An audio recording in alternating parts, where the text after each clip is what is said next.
I've debated for months whether to share this. It still doesn't feel real, and typing it out makes my hands shake. But I need to tell someone who might understand, because my therapist clearly thinks I'm just processing grief in a unique way. This isn't grief-induced imagination. This happened. My best friend Wilson passed away from COVID complications in April 2020. He was only 42. Before you offer condolences, which I appreciate, this isn't just about losing him. It's about what he told me before he died. Something that makes me check the corners of my room before I go to sleep every night. Wilson and I met in film school 20 years ago. He went on to become a successful producer while I focused on screenwriting. We both ended up in Oakwood, this quiet little town that's perfect for creative types who need space to think. For years, our routine was the same: late nights at his condo, drinking whiskey and bouncing ideas off each other. Those conversations birthed some of our best work. In December 2019, we were brainstorming concepts for a low-budget horror short. Wilson was passionate about paranormal stuff, though I'd always been skeptical. That night, after his third glass of Jameson, he got unusually quiet. I asked what was on his mind, expecting some half-formed film idea. "You ever feel like you're being watched?" he asked, staring into his glass. Not in the dramatic way actors deliver lines, but with this genuine unease that made me uncomfortable. I laughed it off.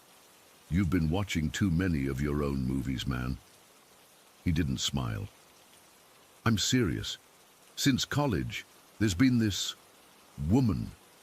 The way he said it made my skin crawl. He explained that since our sophomore year, he'd occasionally see a woman in his peripheral vision, always in the corner of rooms, always watching, never fully visible when he turned to look. At first, it was just in dreams, standing in the corner of whatever room his dream self was in.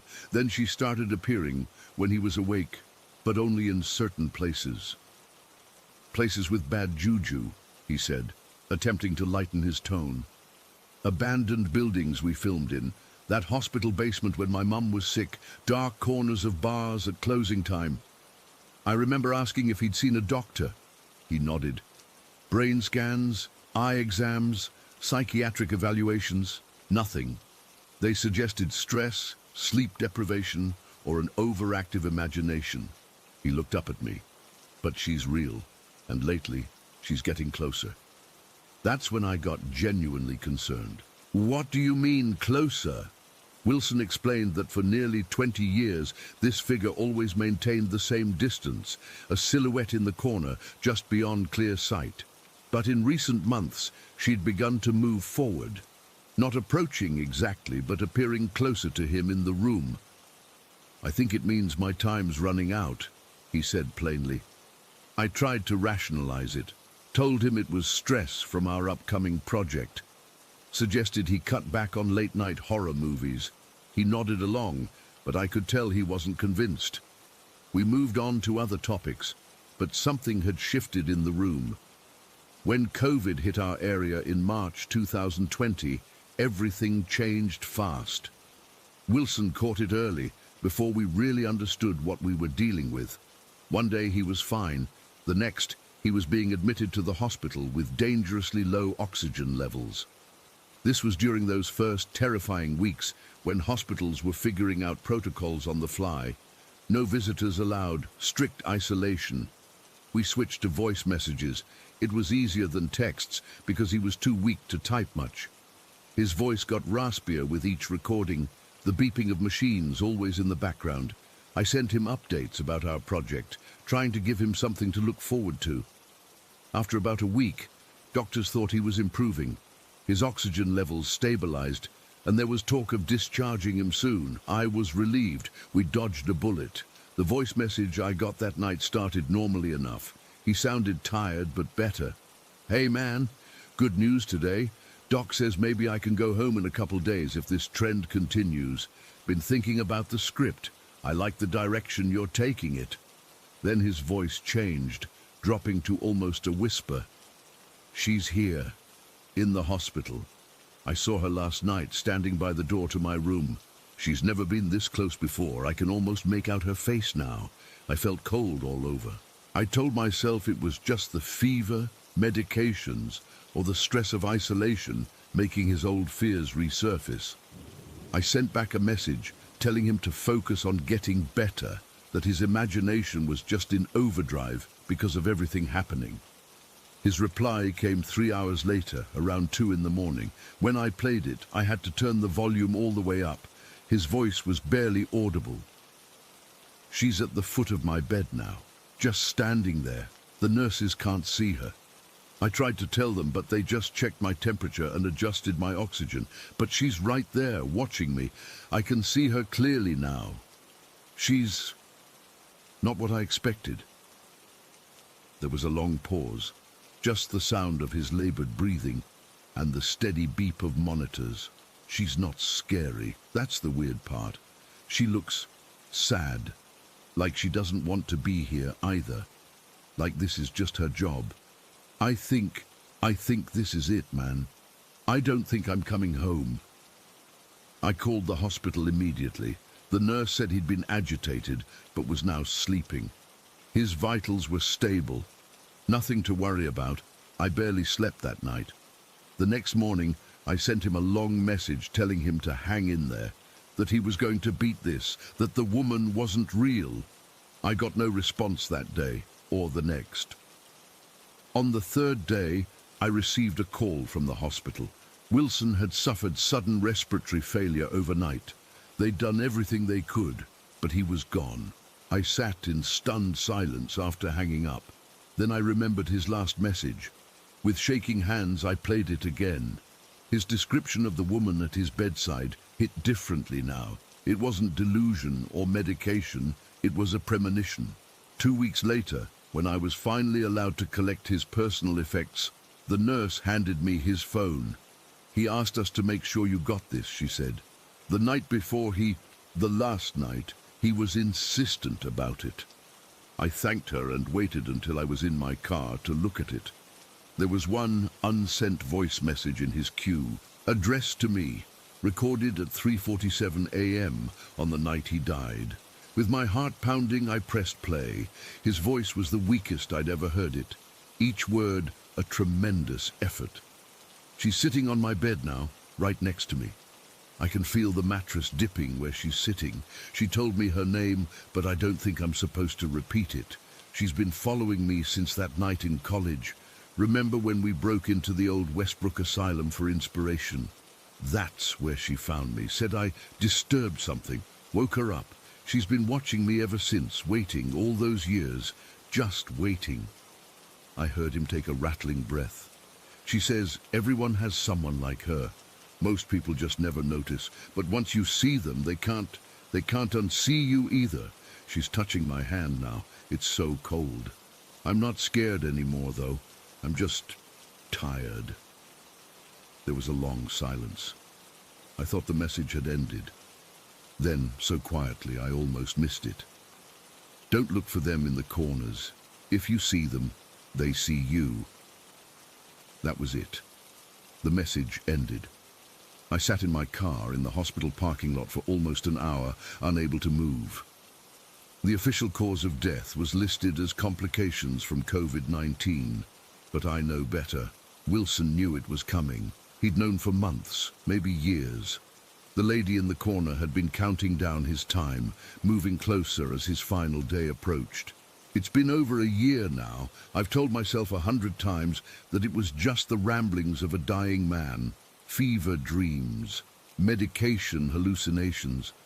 But I can't shake the feeling that he was telling the truth. Last week, I was working late in my office. As I stood up to stretch, something caught my eye. A shadow in the far corner of the room that didn't quite match the objects casting it. When I turned to look directly at it, there was nothing there. But when I looked away, I don't go into that office at night anymore. Sometimes I wonder if Wilson's lady found someone new to follow, or if she was always meant just for him. Other times, I wonder if I'm being watched too, if we all are. Wilson's last warning echoes in my head constantly. Don't look for them in the corners. If you see them, They see you. I'm trying not to look, but it's getting harder, because lately I've been feeling like there's something in my peripheral vision just at the edge of sight, standing in the corner, watching, waiting, and I swear it's getting closer. Story 11. I've been camping my entire life. I'm talking since I was a kid in diapers, all the way through Boy Scouts. And now, at 32, I probably average 20 to 30 camping trips a year. I'm the guy friends call when they need outdoor advice or want someone experienced to show them the ropes. I've camped in blizzards, downpours, and once even during a mild earthquake. Nothing has ever really fazed me, until what happened at Blackwood Forest 3 weeks ago. I still can't shake it. My buddy Mike had been wanting to try real camping for ages. He'd done the glamping thing at those fancy campgrounds with electrical hookups and hot showers. But I'd been promising to take him on a proper backcountry trip. Nothing extreme, just enough to get away from crowds and experience actual wilderness. Blackwood Forest is perfect for beginners, secluded enough to feel authentic, but with decent cell service in case of emergencies. I'd been to this particular spot at Blackwood dozens of times. It's about a 1.5 mile hike from the parking area, nothing strenuous, just far enough that the weekend warriors don't bother. There's a small clearing, surrounded by tall pines, with enough space for a couple tents and a fire ring someone built years ago. I've taken various friends there over the years. It's my go-to spot for introducing people to backcountry camping. The trip started perfectly normal. We hiked in around 3 in the afternoon on Saturday, set up our separate tents. Mike insisted on his own space since he snores, and spent the evening grilling burgers over the campfire, drinking a few beers, and bullshitting about work and life. It was exactly the kind of relaxing weekend I'd promised him. Sunday was equally uneventful. We hiked a nearby trail, tried our hand at fishing in the stream about a 1/4 mile from camp, caught nothing, and had another great evening around the fire. I needed to be at work by 8 on Monday morning, which meant leaving camp by 6:30 at the latest, so we agreed to an early night. The only mistake we made, and I'm still kicking myself for this, was being lazy about our garbage. Normally I'm religious about hanging food and trash or walking it back to the car if bears are a concern, but we were both tired. It was just one night left, and the parking lot was a good 15-minute walk away. We decided to just pile our garbage neatly beside the fire ring, figuring we'd pack it out in the morning. We turned in around 10. I remember checking my phone and setting an alarm for 5 so I'd have plenty of time to pack up. I fell asleep almost immediately. What felt like seconds later, I was suddenly wide awake. My phone said it was exactly 5 a.m., but my alarm wasn't going off yet. What woke me were footsteps, unmistakably human footsteps, passing directly by my tent from left to right. Not the shuffling of an animal or the cracking of branches. These were deliberate bipedal footsteps on the soft forest floor. My first thought was that Mike had gotten up to take a piss, but the footsteps weren't coming from the direction of his tent, which was set up about 20 feet to my right. They were coming from the left side of my tent, where there was nothing but forest. I grabbed my flashlight and called out, "Mike!"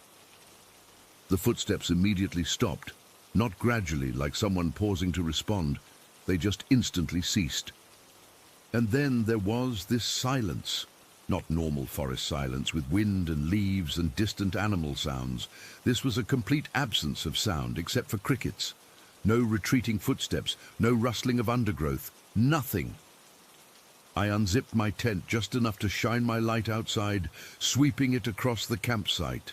Nothing. Mike's tent was zipped up tight. The garbage pile sat undisturbed by the fire ring. I couldn't see anything moving in the tree line. I'm not easily spooked, but something felt deeply wrong. I closed my tent back up but kept my light on and grabbed my phone. There was no way I was going back to sleep, so I just scrolled through Reddit to distract myself. I figured it was probably just a deer or some other animal that I'd misidentified in my half-asleep state. About 10 minutes later, I heard something rummaging through our garbage, aggressively, like paper tearing and plastic crinkling, but with a deliberate forcefulness that didn't sound like a curious raccoon. What made this particularly unsettling was that the garbage pile was to the left of my tent, the same direction the footsteps had initially come from. But I hadn't heard anything approach from that direction after the footsteps stopped. I grabbed my flashlight again, unzipped the tent, and shined it toward the fire ring, expecting to see a raccoon or maybe a fox. "Hey!" I called out, loud enough to scare off any animal, but not so loud as to unnecessarily wake Mike. The rummaging stopped instantly, just like the footsteps had, and again there was that unnatural silence. No retreating animal sounds, no rustling of leaves, just nothing. My light showed the garbage pile exactly as we'd left it, completely undisturbed. I kept my flashlight on and pointed outside for a long time. Part of me wanted to wake Mike, but I also didn't want to seem like a paranoid idiot if this was just my imagination. I told myself it was just forest noises, distorted by the tent fabric and my own half-asleep brain. Eventually, the sky began to lighten just enough that I felt comfortable getting up. I'd been lying there with my flashlight trained outside for nearly an hour. I put on my boots and cautiously unzipped my tent all the way, stepping out into the grey pre-dawn light. The first thing I checked was our garbage pile. It was completely untouched, exactly as we'd left it the night before. Not a single wrapper moved, not a single can disturbed. I walked over to Mike's tent to wake him up, but before I could call out his name, I heard car doors opening and closing, twice. This was impossible. Our cars were at the trailhead parking lot, at least 40 or 50 yards away through dense trees. You couldn't even see the parking area from our campsite, and there was no reason anyone would be at that remote lot at 5:30 in the morning. I was now convinced someone was fucking with us. Maybe some locals who didn't like campers, or some asshole teenagers playing pranks. I grabbed the small hand axe I always bring camping and started walking quickly toward the parking area. I was pissed off and ready to confront whoever was messing with us. I rounded the final bend in the trail and stopped dead in my tracks. Mike was walking toward me from the parking lot, wearing the same clothes he'd had on the night before, looking sleepy and confused. "Dude, what are you doing out here?" I asked, completely bewildered. He looked at me like I was the one acting strange. "I slept in my car last night. I was just coming to help you pack up." I stood there trying to process this. "What? Why the hell would you sleep in your car?" Mike frowned, looking genuinely confused. I don't really remember. I just woke up there." We walked back to his car, and sure enough, his sleeping bag was laid out across the back seat. His overnight backpack was in the trunk. Neither of us could remember when or why he'd left the campsite. The last clear memory we both had was saying goodnight and getting into our separate tents. That's when it hit me like a punch to the gut. I had been completely alone at the campsite all night. I tried to stay calm as we walked back to breakdown camp. I didn't tell Mike about the footsteps or the garbage noises. I just wanted to get the hell out of there. When we reached the campsite, I noticed something I'd missed in the dim morning light earlier. There were footprints in the soft dirt around my tent. Not Mike's hiking boots, but what looked like bare feet. They circled my tent completely, weaving in and out between the tent and the trees. I packed up in record time, barely speaking. Mike seemed normal, just confused about why he'd slept in his car. He kept saying he must have gotten up in the middle of the night and decided to go back to the car for some reason, but couldn't remember doing it. It wasn't until we were driving home that I finally asked him, "Did you come back to the campsite at all last night? Maybe to get something?" "No," he said. "I woke up in my car when the sun started coming up." "Why?" I didn't answer him. I couldn't explain what had happened without sounding crazy. All I know is that something was walking around my tent that night. Something was pretending to go through our garbage. Something wanted me to think it was Mike, but it wasn't. I slept with a nightlight for 5 nights after that trip. I've told myself 100 different rational explanations for what happened, but none of them stick. I've camped in that spot at Blackwood at least 20 times before, always with other people, never alone. But that night, whatever was out there made sure I was alone. I still can't shake the feeling that if I'd gone to check on Mike's tent earlier in the night, it wouldn't have been empty. Someone, or something, would have been in there. And it wouldn't have been Mike. I haven't been camping since. I don't know if I ever will again. Story 12. I still can't believe I'm actually writing this down. Part of me keeps thinking I'm overreacting, but another part knows what I experienced was real. It's been 3 months since that day in Ms. Sokolov's classroom, and I still get chills thinking about it. I'm an art major at a small liberal arts college in Massachusetts. Last semester I took figure drawing with Ms. Sokolov, who everyone loves because she's this eccentric Russian woman in her 50s with wild salt and pepper hair and paint-splattered everything. She wears these long flowing skirts and has this quiet intensity when she works. Most professors here are pretty boring, but there was always something different about her. That day started normal enough. It was early November, and the campus had that perfect fall chill. The class was scheduled from 4 to 7 in the evening, and we were working on charcoal figure studies. About halfway through the session, our model needed a break, and Ms. Sokolov told us to take 15 minutes. I stayed behind to fix some shading issues while everyone else went outside for fresh air. It was just me and Ms. Sokolov in that big studio with the north-facing windows. The sun was setting, casting this weird orange glow across the room. She walked over to look at my work, and I noticed her hands were shaking slightly. Not in the normal older person way, but like she was fighting something. When she touched my shoulder to steady herself, I felt this intense heat through my sweater. Not burning, but unnaturally warm. "Are you okay?" I asked. And that's when everything changed. She looked at me with this expression I'd never seen before, vulnerable, almost scared. "I haven't been sleeping," she said quietly. "The dreams are back." I didn't know what to say, so I just nodded. That's when she pulled up a stool and sat down beside me. "Has anyone ever told you that you have an old soul?" she asked. I shook my head, though people had said I was mature for my age. She stared at me for an uncomfortable moment. "I can see it in your work. You understand shadow. Not many students do."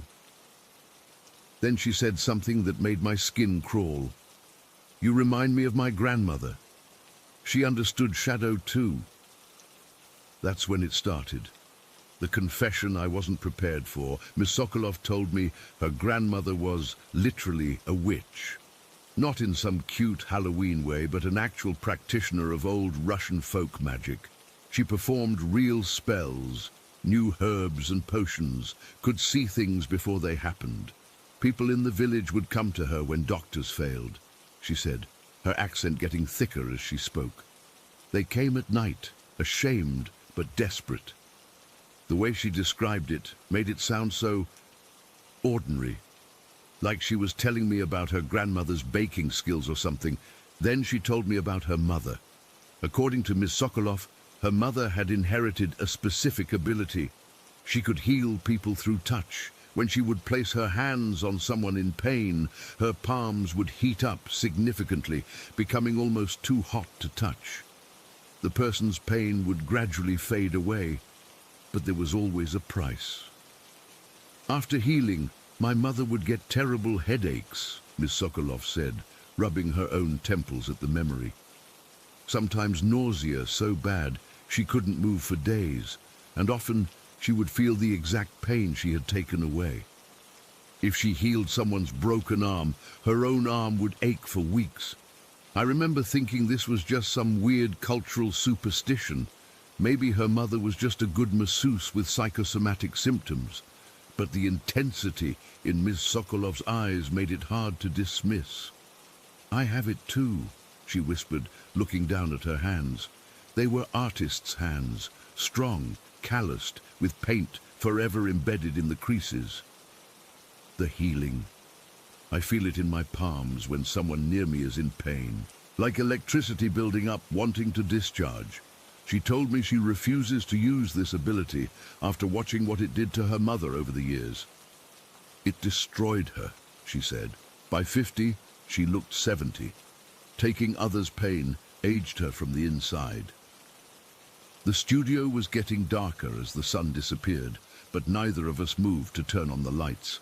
There was something intimate about the growing shadows, like they were keeping our conversation secret. Ms. Sokolov continued, telling me that her supernatural experiences intensified during periods when she practiced meditation and spiritual work. She wasn't specific about what that entailed, but she mentioned candles, herbs, and opening doorways that are better left closed. The most disturbing are the dreams, she said. I see things before they happen, small things sometimes. A student will drop their supplies, or it will rain unexpectedly, but other times... Her voice trailed off, and she looked genuinely troubled. After a moment, she continued, "The worst are when the dead visit. They come to say goodbye." She described multiple instances where deceased family members or friends appeared in her dreams the night before they actually died. Not just vague impressions, but detailed conversations where they would tell her they were leaving. "My cousin Mikhail came to me in a dream," she said. "He was packing a suitcase, and I asked where he was going. He said, 'A long trip, Anya. I won't see you for many years.' The next morning, my mother called to tell me he had a heart attack in his sleep." She claimed this happened repeatedly. Her grandmother, an uncle, even a childhood friend she hadn't spoken to in decades. Each time, they visited her dreams the night before their deaths. But what she told me next made my blood run cold. "Sometimes," she said, her voice barely audible, "my wishes come true, but only the dark ones. Only when I'm truly angry or hurt." Ms. Sokolov described how, years ago, she had a particularly difficult family member who had caused problems for everyone. During a moment of frustration, she had wished this person would just die and leave them all in peace. 3 weeks later, they passed away unexpectedly. I told myself it was coincidence, she said, but then it happened again. She described her first serious relationship, a man she had loved deeply in her 20s. When he broke her heart, she had wished in a moment of rage that he would get hit by a truck. 2 weeks later, he was struck by a delivery vehicle while crossing the street. He survived but was severely injured. "The worst part," she whispered, "is that I had dreams about his accident for days before it happened. I even called to warn him not to drive that night. He laughed at me." She went on to tell me that she had moved from Russia to Spain in her 30s for another relationship. When that ended badly, leaving her stranded in a foreign country with limited resources, she had wished her ex-partner would rot in jail for how he had treated her. Months later, she heard rumors that he had indeed been imprisoned for tax fraud. As she spoke, I noticed the temperature in the room seemed to drop. It was probably just the heating system cycling off, but it felt significant somehow. "I don't want this power," she said, almost pleading. "I never asked for it. I try not to wish for anything anymore, good or bad. I'm afraid of what might happen." Looking at her in that moment, I could see what she meant about her mother aging from the inside. There was something deep and heavy underneath Ms. Sokolov's artistic, kind exterior, a weight she carried. Then, as if sensing she had said too much, she suddenly stood up. "The others will be back soon," she said, her voice returning to its normal teaching tone. "You should fix that shadow on the left shoulder. You're being too timid with the charcoal." Just like that, she was my art teacher again. The moment had passed. When everyone returned, class continued normally. Ms. Sokolov moved around the room, giving feedback, joking with students, demonstrating techniques. No one would have guessed what she had just confessed to me. After class, as I was packing up, she approached me one last time. "I hope I didn't frighten you," she said quietly. "Sometimes the weight becomes too much to carry alone." I assured her she hadn't scared me, a lie, and she smiled sadly. "Be careful with your wishes," she said, "and if you ever dream of someone packing a suitcase, call them immediately." As I left the building, the night air was freezing, but I barely felt it. My mind was racing, trying to process everything I'd heard. Was Miss Sokolov mentally ill? Was this some elaborate test for an art student to see how I'd react to her strange story? Or was she telling the truth? The next day, I almost convinced myself I had imagined the whole conversation. But when I arrived at class, Miss Sokolov couldn't look me in the eye. She kept her distance, as if embarrassed by what she had shared. A week later, she was absent. The department head told us she had a family emergency in Russia and might be gone for some time. That was 3 months ago, and she still hasn't returned. Here's the part that keeps me up at night. The day before she disappeared, I had seen her in the campus cafe. She looked exhausted, with dark circles under her eyes. When our eyes met, she gave me this strange, resigned smile and nodded slightly, as if confirming something. That night, I had the most vivid dream. Miss Sokolov was in her studio, packing brushes and paints into an old suitcase. When I asked where she was going, she just said, "Home, to fix what I broke." The next day, she was gone. I keep checking the class listings for next semester, looking for her name. It's not there. I've tried emailing her, but there's never any response. Sometimes I wonder if I should have said something after our conversation, reported it to someone. But what would I have said? That my art teacher thinks she's from a family of witches? The weirdest thing happened yesterday. I was working on a self-portrait for my advanced drawing class when my hands started to feel unusually warm. Not just warm, hot, like I was holding them over a flame. There was no reason for it. The studio was actually quite cold. I don't know what to believe anymore, but sometimes when I'm drawing, I find myself thinking very carefully about what I wish for.